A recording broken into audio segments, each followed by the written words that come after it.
This tutorial is going to show you the very basics of how to set up what's called a sequencer.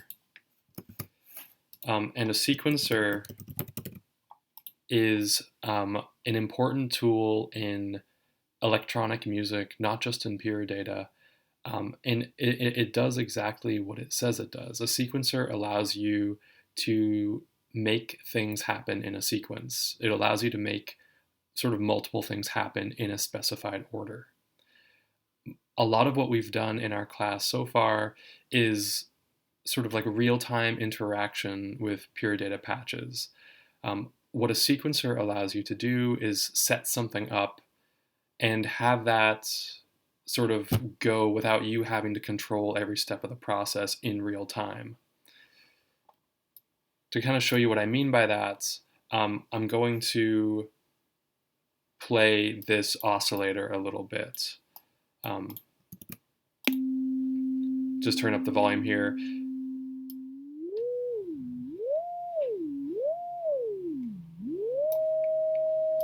So you've all done this, and you all know what that's like. And it is a kind of amazing, magical sound of the oscillator swooping up and down, but it's also kind of frustrating, and it's not always very musical. A closer way to get closer to what we might think of as traditional music would be to use this object here, the MIDI to frequency conversion object, along with MIDI numbers, MIDI values, which will be translated into their equivalent frequency to give us a more musical sound. I'm going to turn this up and then play a little bit, and you'll hear that.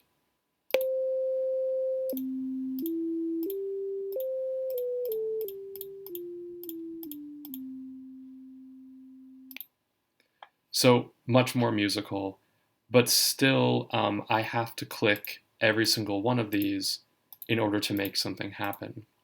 Now, sometimes that's great. Sometimes we want live, sort of in the moment control, but other times you just want something to be happening on its own automatically. Or maybe you want multiple things happening on their own automatically. So that's where a sequencer comes in. Now, what I would recommend is that you pause the video right here and just get all of this set up. There's nothing real fancy here. This is all stuff you've done before. I have a basic DAC, a basic volume control. This just lets me very quickly shift between muting and 90% volume. I just have an oscillator.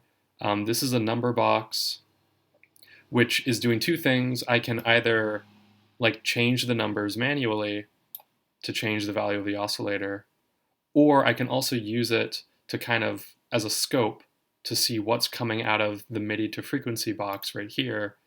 As I click 60 here, for instance, that 60 is converted into its equivalent frequency value, 261.6. If I click this 72, 523.2. This number box is a way for us to sort of see what is happening as we click these different things, these different MIDI values. So let's build a sequencer. I'm going to make myself a little bit more room here. And what I'm going to do is start with the Metro object.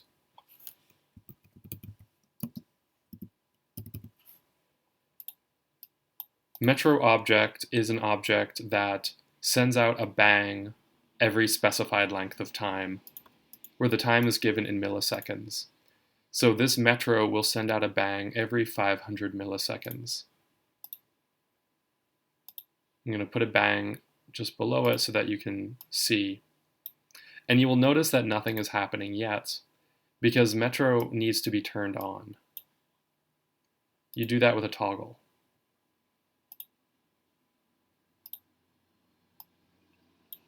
Connect that toggle. Okay. So now Metro is on, and this is blinking every half second, every 500 milliseconds. If I increase this to 1000 and then turn it off and on again, we now have it blinking every second.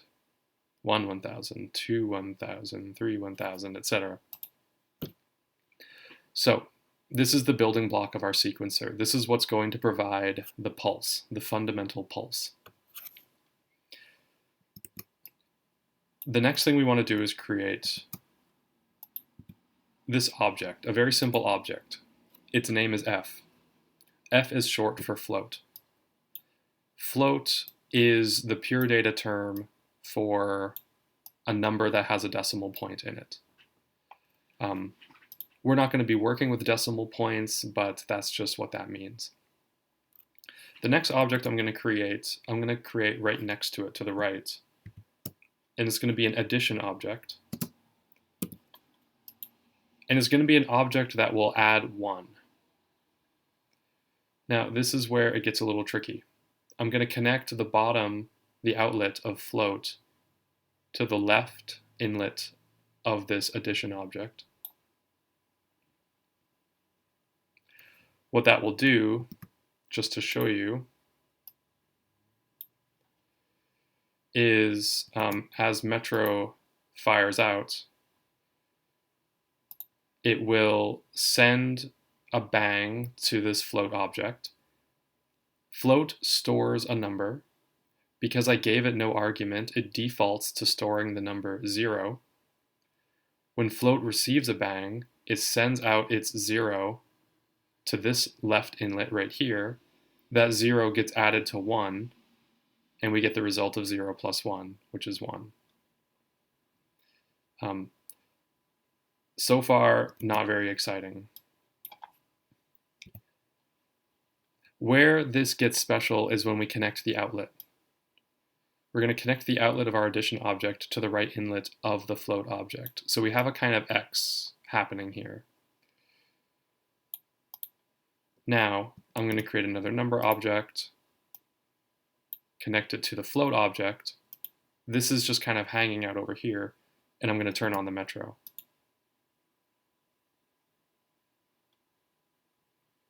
Do you see what's happening? It's counting up by 1. To follow the logic, a bang gets sent to float. Float is storing a value. It sends that value to this addition object. That value gets 1 added to it, which is then sent back to float and is now the new value that float is storing. When the next bang comes, that new value is sent out of the output, gets 1 added to it, gets sent back to float. This is a counter. This is how you create an incrementing counter in pure data. You have Metro sending out a regular pulse, a regular bang, and you use a combination of the float object and the addition object to count upwards. And I could change this 1 to 10 if I wanted to count by tens. I could change it to 121 if I wanted to count by 121s.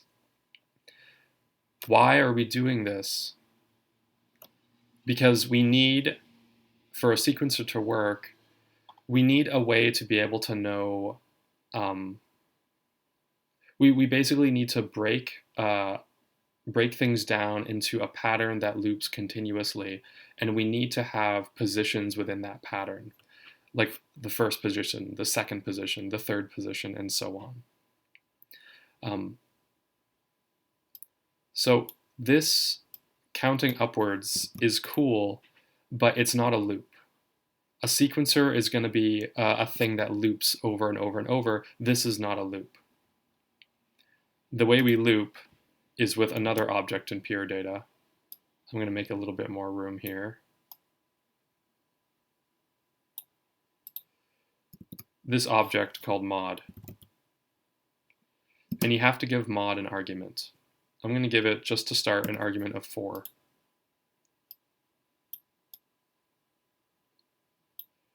And actually, I'm going to connect the output of this counter to mod.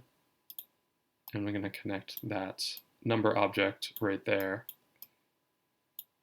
Now I'm going to turn it on. Okay, do you see what's happening? This float counter object up here is continuing to do its thing. It's looping, constantly adding 1 each time. Every second, this number keeps on going up. Meanwhile, this mod4 object, which is receiving the value from float, is only ever putting out 0, 1, 2, or 3.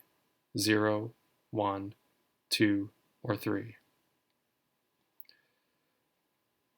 What mod does is it gets you the remainder of a division operation. If you remember when you first learned how to divide numbers, you may remember like doing long division or something where it was like, what's 11 divided by 8? Just to sort of spell that out, like 11 divided by 8 equals, and maybe when you first learned how to divide, you were told to write down, well, 1, remainder 3. Does that ring any bells? That's what I was taught in math class when I first learned how to divide in like middle school or kinder or whenever it was. Mod gives you the remainder of a division operation. So what is happening here is mod is dividing this number by 4 and only giving us the remainder. So 152 divided by 4, for instance, was some huge number with no remainder. 159, 161 divided by 4. Let me just pause it here. Oops. 166 divided by 4 is some number. Who knows what it is? But what matters is that the remainder is 2. Mod gives us the remainder. And what we're using it to do is create a constant loop. 0, 1, 2, 3, 0, 1, 2, 3.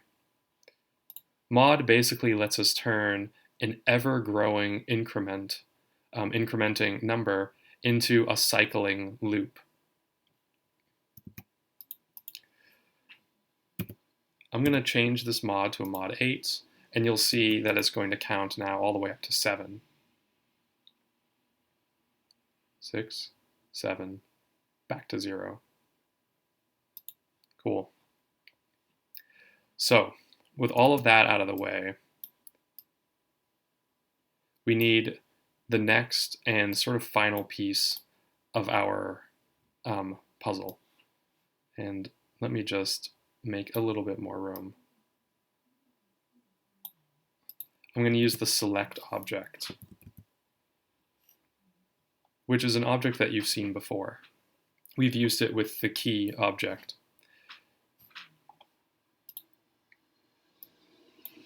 Now, at the moment, select isn't doing anything because I haven't given it an argument. What I want to do with select is I want it to look for the values that are coming out of my mod object.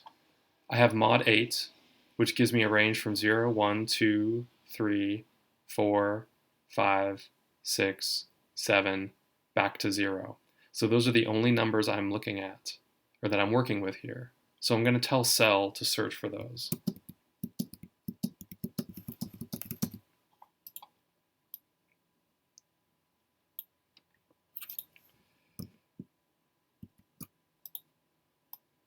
When cell sees 0, it's going to send a bang out this outlet. When it sees 1, it's going to send a bang out this outlet. When it sees 3,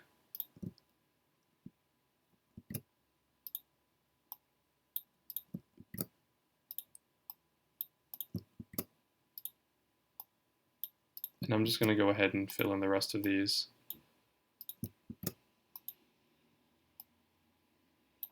Oops. So there is, we see now this sort of constant count up. Now maybe you can imagine where this is going. I'm going to connect these different bangs to different notes down here in this C major scale, C, D, E, F, G, A, B, C. And that is going to allow us to sort of automate the playing of a melody. can make sure the volume's up.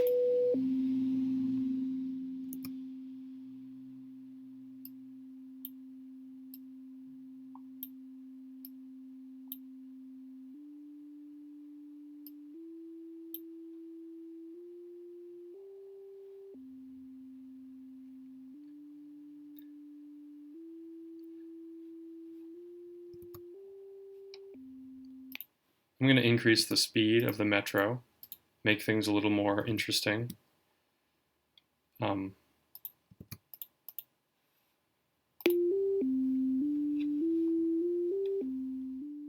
I can connect these in any order I want. I can connect this back to C.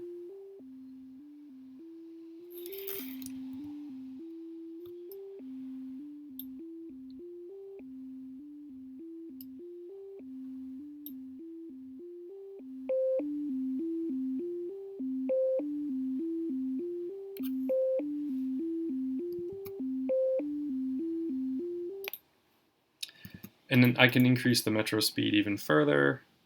Actually, let's go really fast.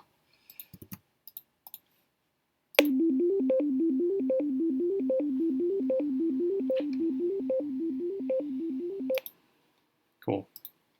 So that's how you make a basic sequencer in Pure Data. And I've done a kind of like simple 8-step sequencer, is what we would call this, an 8-step sequencer, because there are 8 steps. You could have any arbitrary number. I would recommend powers of 2, so 8 or 16 or 32, but it can be absolutely any arbitrary number. One thing you want to make sure is that your cell object has counts up to the number that is 1 less than your mod object. So for an 8-step sequencer, we have mod 8 and cell 0, 1, 2, 3, 4, 5, 6, 7. If we wanted to do a 16-step sequencer, then I would have to increase this to 15.